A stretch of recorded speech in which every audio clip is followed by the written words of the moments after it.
Welcome to ZKast, everyone. I'm Z.S. Caraval from ZK Research, and I'm joined today by Alan Masarek. You're the CEO of Avaya. Alan, how you doing? ZS, I'm doing great. It's great to be with you. I missed you at the show. I left last night, so doing this from my house. So pardon the background, but all good. Yeah, I know.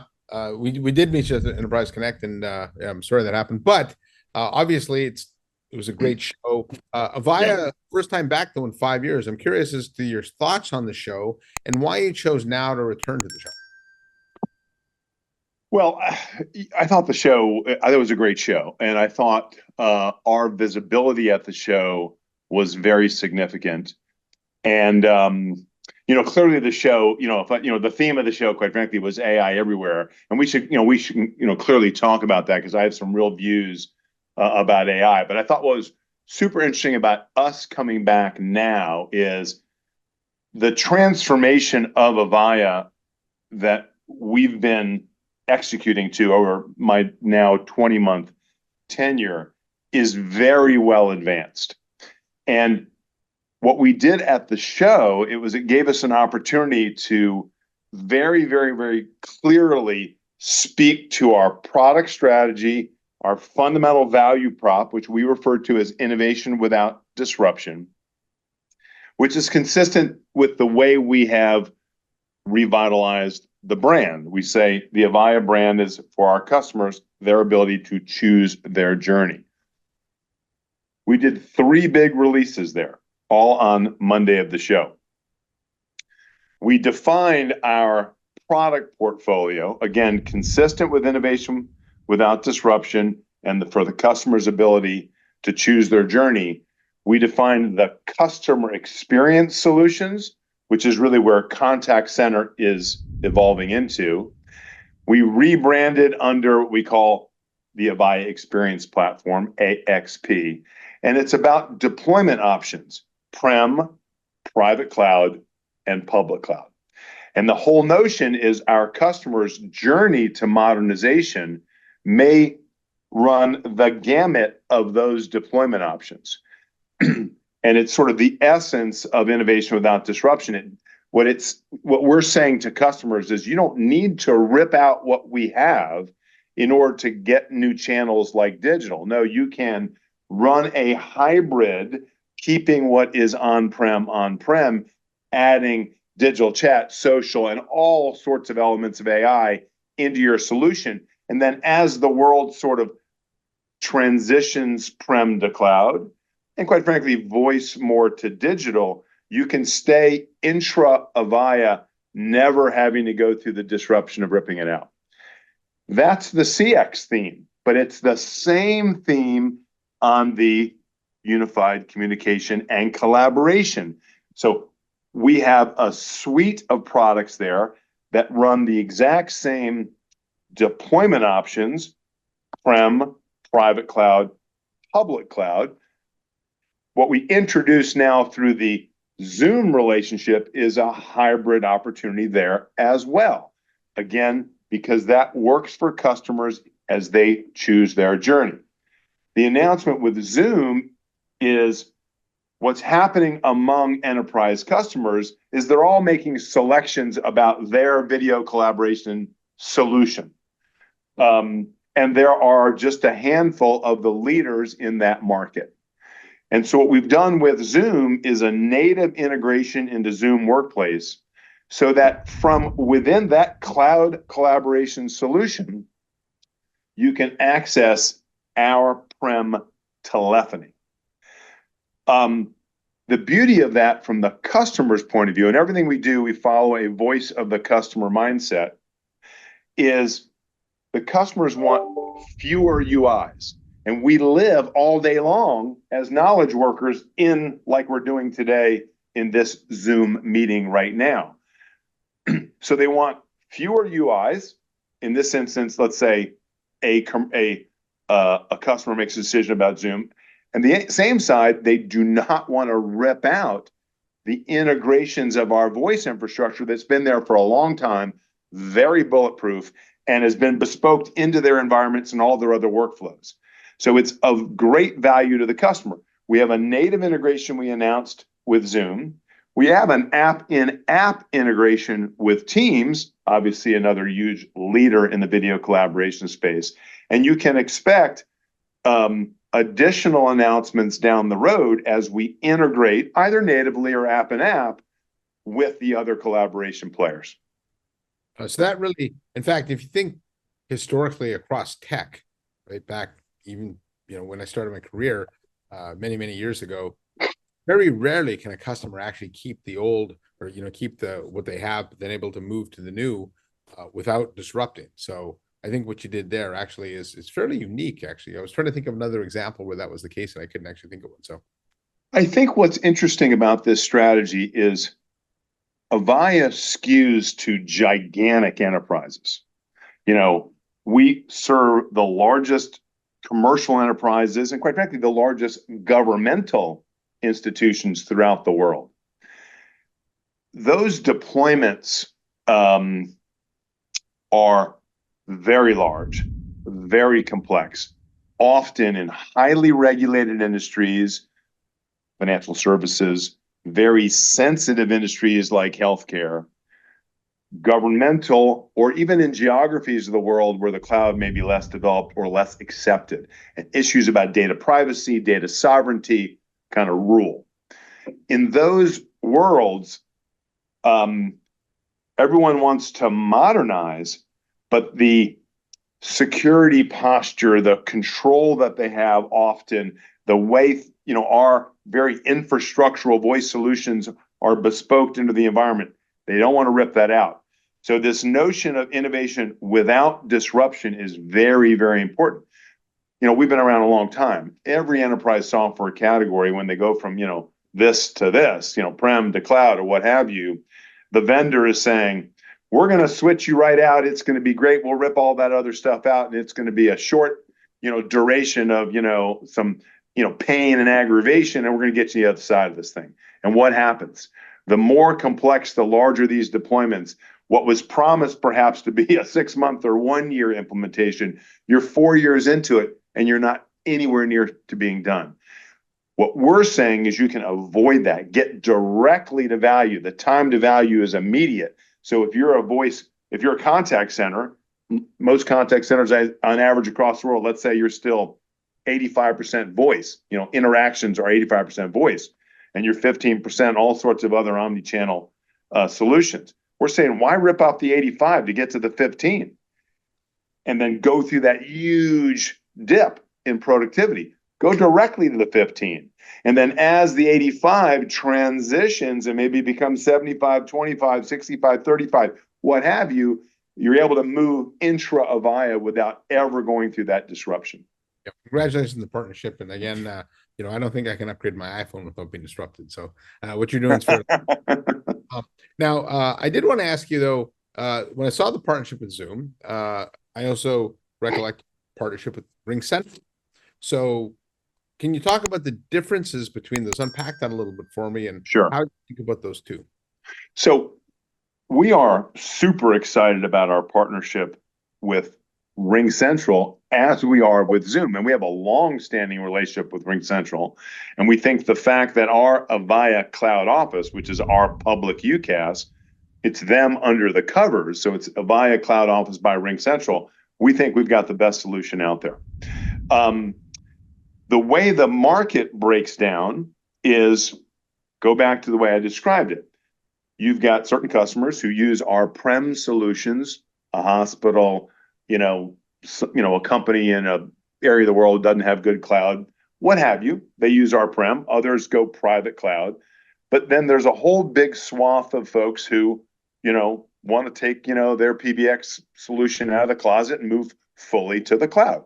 And we've got this brilliant solution and great partnership, which we have extended with RingCentral to do just that. The Zoom is different, and it coexists.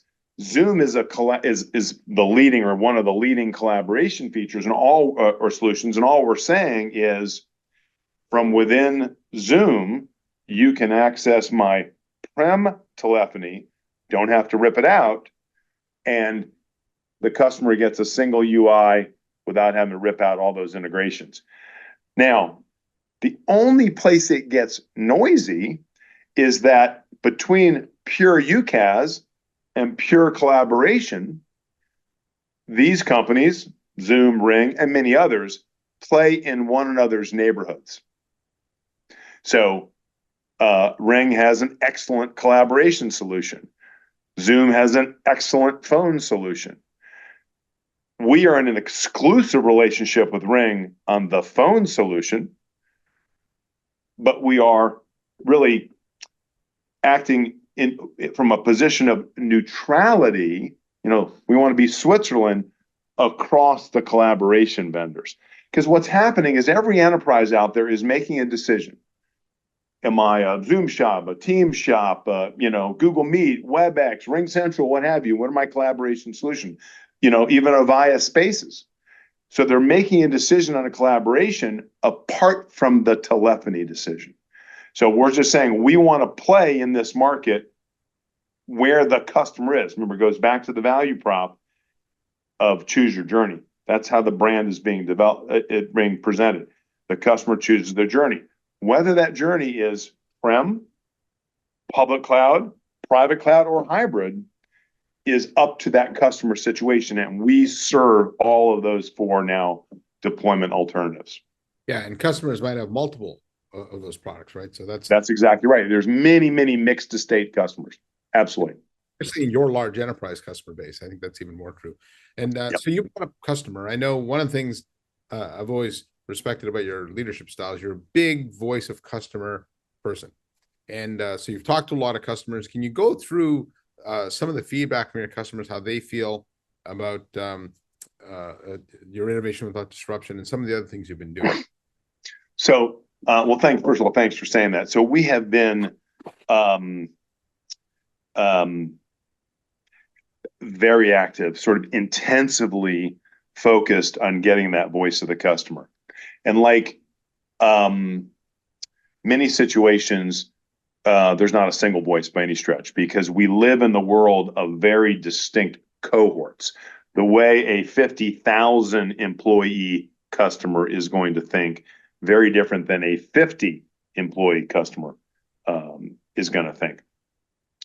But we have listened very intensively, and we have a variety of mechanisms in order to bring in voice of customer, including a very large, Avaya international users group. But working with folks like you, analysts all over our market, and even strategic consultants who have gone out and helped us by polling customers.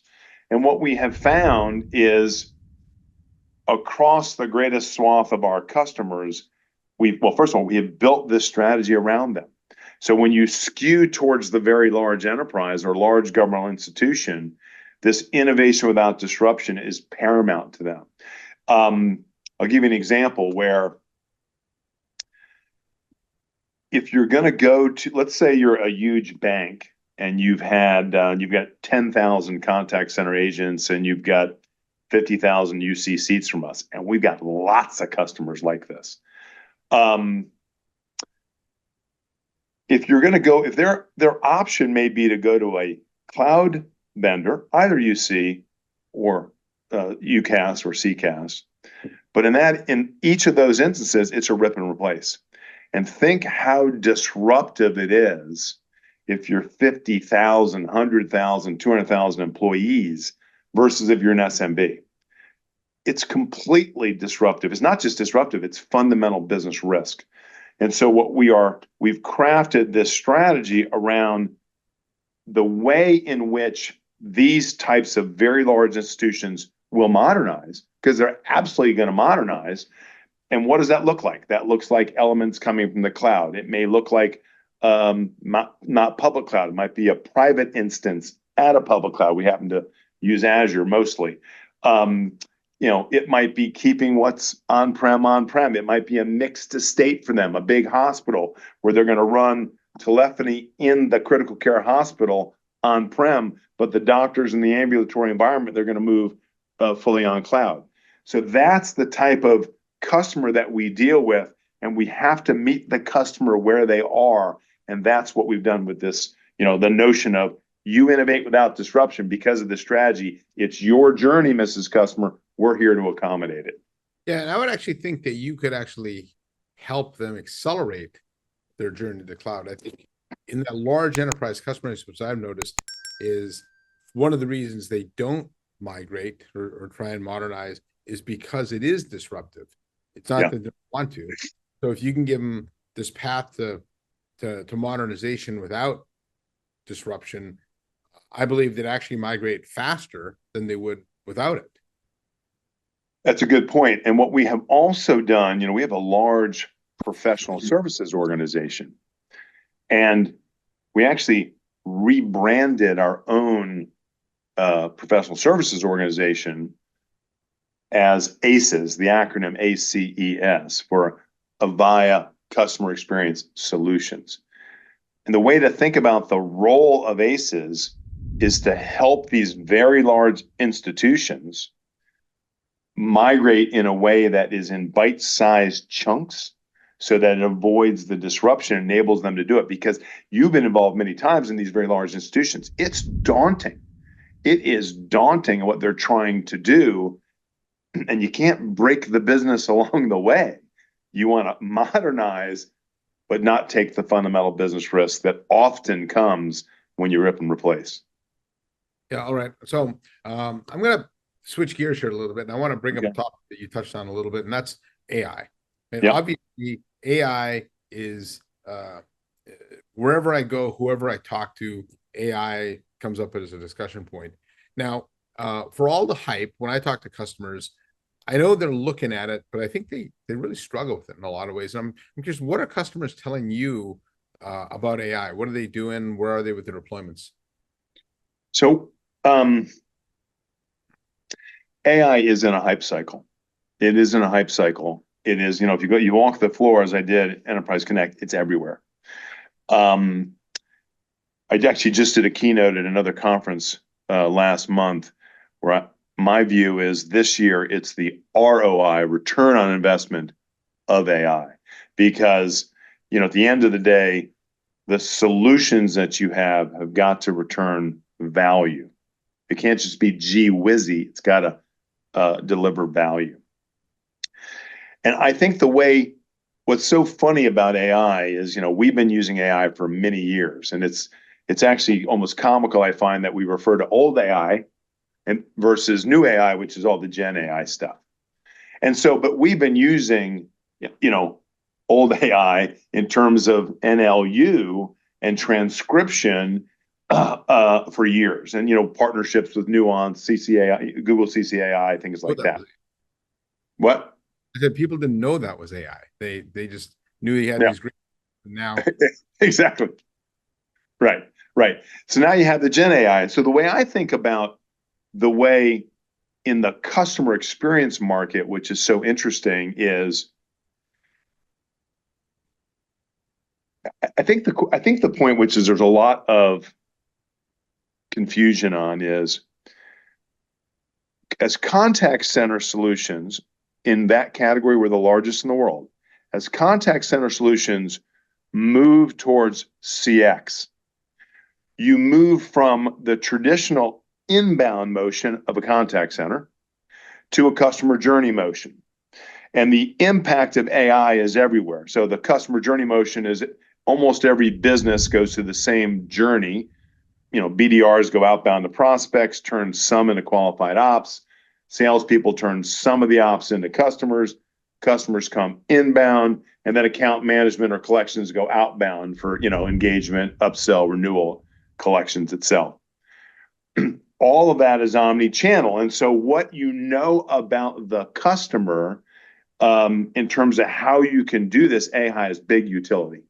And so in years past, we would use AI tools because it was only thinking of it from an inbound motion. We think about them from an efficiency point of view. So think, average handle time, first call resolution, intelligently routing, sentiment analysis. So if the customer was upset, it went to the supervisor, things like that. What you're seeing now is such a greater focus on the agent experience, the employee experience, so that they can, they stay, they get tenure, their experience, and they're doing more interesting things with the customer so that you can optimize the customer experience. So now it's often things that are efficient, call summaries. We saw call summaries everywhere on the floor of EC. But beyond that, next best actions. So that the prompting, the Gen AI running in the background is prompting what is the next best action, whether it's on the outbound or on the inbound. So there's just a variety of things that have just real tangible value. And that's what we encourage. Well, that's our own product roadmap, is on those things that have tangible value. But when we talk to our customers, there are some really hypey stuff going on out there that is super cool. It really is cool. Hard to know if it really is going to be an in the main use case or something that's just kind of edgy. And, it's cool, but it doesn't really generate a return. So we're trying to really focus on the ROI. Yeah, I recently did a roundtable with a number of large companies and how they're thinking about using AI in the contact center. And all of them, to a T, said their initial wave, they wanted to help them reduce cost.